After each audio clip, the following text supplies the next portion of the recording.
I always tell people, like, I'm just special, just not in the way you necessarily want to be. I've said that like my whole life, so maybe it's just like my whole life is preparing me for this moment to be like, of course. Like, and everybody I tell, they're kind of like, that tracks. Like, we've never heard of this, of course you'd have it. Like, that makes sense. I was diagnosed with adenoid cystic carcinoma on September 8th, 2025. There's gonna be a definite before and a definite like, this, my life has changed. Jen is, like, after my kids, probably my favorite person in the whole world, and that's my sister.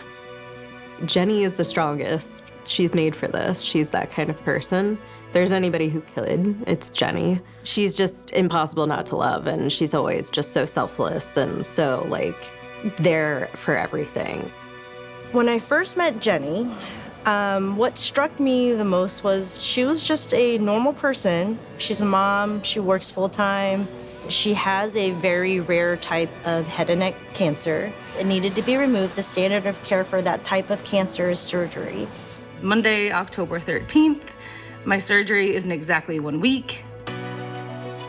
One surgeon will remove the tumor in my mouth, and the other one will be taking out tissue in my arm to recreate my hard and soft palate on the left side of my mouth. It's a daily to weekly thing for our team to see those types of cancers and to treat them. But as a population, it is quite rare.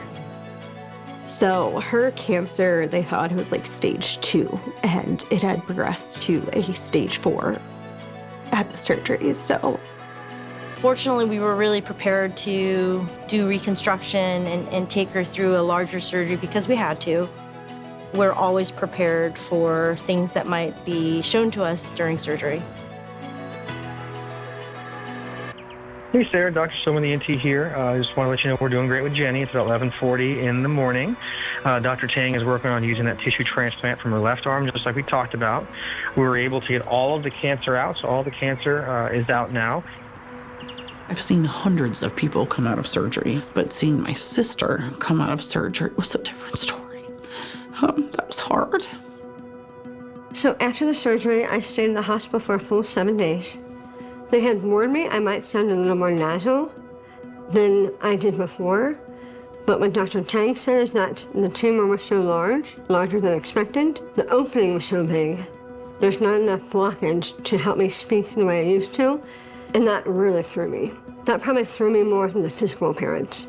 Jenny was the same personality that she was after surgery when I saw her for the first time. Kind of like, yep, let's move on. Come on, surgery's done, first obstacle's done, check. So my role was to help her eat and drink and communicate again. She was very proactive about everything. Like anything you told her to do, she did it because she understood what her role was in her own outcomes.